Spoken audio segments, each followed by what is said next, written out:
I drank every day for 30 years, and I had overdoses from drugs, and I almost killed myself. And I'm now sober 6 years. Well Best done. thing I've ever done. Jesus Christ. But all I needed was a hug, right? Mm. That is all I needed, Matthew. Mm. That's all I fucking needed. Yeah, man, that's all you need. But I didn't know where to get it. I think I wouldn't let people give me a hug Exactly. too. Yeah, because you're alpha male. Yeah. You ain't going up to no one and getting a hug, Yeah, are but you? that's what I needed. Mm. I needed connection. I needed a hug. Mm. And since I couldn't get it, I drank. And every drink I had, I postponed that hug by not only just a day, but probably by another month, because I wasn't in the moment. I wasn't feeling the pain. The pain's giving you the pain is telling you where to go, isn't it? Totally, yeah. It's the motivation of it, isn't it? That's the other message maybe we give people these days, is that pain is bad, but pain is a signpost. Totally. Stop doing this, go do this. Yeah, definitely. It's your biggest motivation. Your pain is your motivation out of where you are to really hit where you are. The thing is with all these things as well, they're not easy. To be real to yourself is a very courageous thing to do, because you're choosing to be responsible, and your responsibility is not an easy thing, because that means that you have got to talk and not be all the things you want to be. So if you're in a relationship and you want a hug, you're going to have to be selfless to give that person your selflessness, because you'll want them to be with you. So that means that you're going to have to let go of all the things that you felt were, you have to rebirth yourself into letting all your big person ego go of yourself to be selfless, to encourage a relationship. That takes a lot of energy. It takes a lot of place to start. You haven't got no skills when you do that. So you think you're stupid or rubbish at it. And it takes a lot of faith to know that you're going to have the confidence, or you're going to be rewarded by letting yourself be selfless and having faith in the reward of being with a person. And that takes so much courage from being a young man, you know what I mean? Relationships. Well, all these things are complicated, aren't they? Yeah, definitely, yeah. And it all is about the ego at the end of the day. And it's a way of understanding yourselves. And a relationship will push different buttons than other things in the world, right? Yeah, in relationship to yourself, obviously, yeah. Yeah, and it'll force you to try to come to that relationship with the right energy if you want to get the right energy back. You mentioned dancing. I want to talk about dancing, because it was probably the second thing I noticed about you was, here is this guy dancing. Free, dancing, doesn't care, is even talking about what you're doing. You're like, I'm loosening things up. You got your crazy vinyl collection in your room. And I started dancing about 6 years ago. I started break dancing. Yeah. And it's because I was brilliant, man. Yeah, it was amazing. I was with Ido Portal, and he got me moving and kind of improvising and doing the animal movements. And one day I was on the ground doing a lizard walk, and Ido used to say, if you haven't been thrown out of your gym, you're doing something wrong. Yeah, definitely. So I was doing a lizard walk behind the treadmills one day, and I was down on the ground. I was like, this feels like breakdancing. So I started breakdancing. But it was hard for me to dance, because as men, I don't know if we're taught that it's not masculine to dance. And so when you first start doing it, you're just so subconscious. I remember in school and the dances when I was 12 years old, I couldn't dance. No. I couldn't dance with the girls, and it was such a block. But now that I've gotten to the point, like, I love it. And I realized it was probably the first way we ever communicated with each other. With our body. Spiritual, man. With our body. Dancing with fire and playing. And it was a great way to express yourself. And it's a beautiful thing. But I would say 99% of men can't do that. No, it's definitely a vulnerable situation to Was it open hard yourself for up. you to do? Because it looks like it was always easy for you, Matthew. Well, when I was 16, I got offered a job as a bouncer, and because I was into training from 14, so I ended up being quite a big lad. And because I was at the college, this roaming sort of disco party for the college students, and I got invited to be the bouncer at Rome. And because I was a younger age, it's probably easier to be a bouncer and help people not to get too annoyed. And but I got the sack for being the first dancing bouncer. And because I danced and the girls were there, and I couldn't help but, like, obviously I'm a male, and we're in nature, we're here to mate, we're here to get all our testosterone going. I'm a 16-year-old young man, and I'm feeling attractive, and the girls are talking, and I'm like a bouncer, you know, like. And then so I started dancing, and after about 5 times going out, I got the sack for dancing. So I think dancing has been a fun thing, which is a natural thing. And then obviously coming out of dancing for a bouncer, and then I went in the forces for a year, but I come back out and it was the rave scene. So then we got back into the rave scene, and then I spent 7 years dancing just to every legal rave, every party, every what they called, I can't remember what they're called, but like just roundhouses or derelict places where there's no law at all, and dancing all night long for 24 hours. And I was free enough to dance 24 hours and be the last on the dance floor, and going home with a group of people, and then you often go to after parties. So then you go like finish there, and then what are you doing? And we end up around some decks, around another record, down someone's cellar or around my cellar, or because I had cellar, I've always had 12 tens and decks, so I was always doing that type of stuff.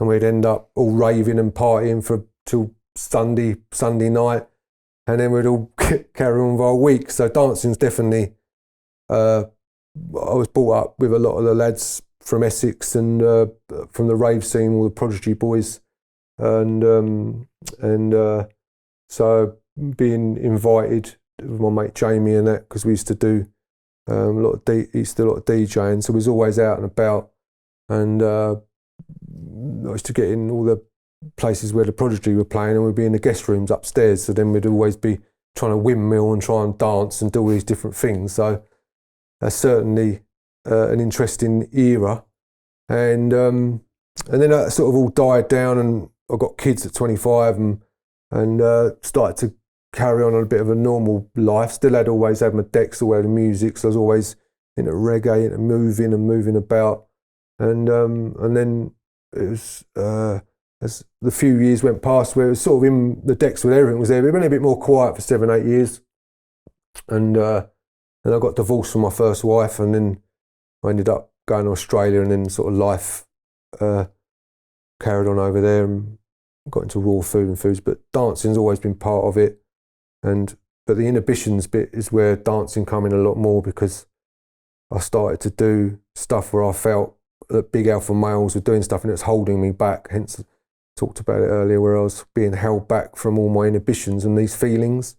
So I become very, very interested in feelings and why I was not doing these things, and I knew they was holding me back. So like you said, being fearful of how that felt in your blood and how it felt as a male to be prancing and dancing and moving around is a very, very vulnerable thing to do, because it's up for alpha males. They're fearful of that, so they will, to make them feel like they haven't got to do that, they're going to poke and they're going to hate, because everybody wants to really dance, whether it's in bed, whether it's moving around with feelings, or expressing even anger of dancing. So Jim Rickards has just recorded a video that's not available to anyone in the public, and he's going to be talking about how this upcoming recession is going to be fast, it's going to be bloody, it's going to be nasty. But at the same time, he's going to show you how you can position yourself to profit from all of this chaos.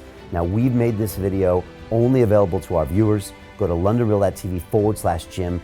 Watch that immediately. I can't say enough good things about Jim Rickards. He understands the global economic system better than any guest I've ever had on London Real. His predictions are almost uncannily true, and you can learn how to profit from his vision, from his expertise, and his understanding of economics. So go to londonreal.tv/Jim or click the link below. It's an excellent, excellent look on what's going to happen in the future and how you can position yourself to profit from that. Jim is one of the best in the business, one of my favorite guests on London Real, and he's very, very good at predicting the future and showing us all to profit from it. So click the link, and I hope you enjoy.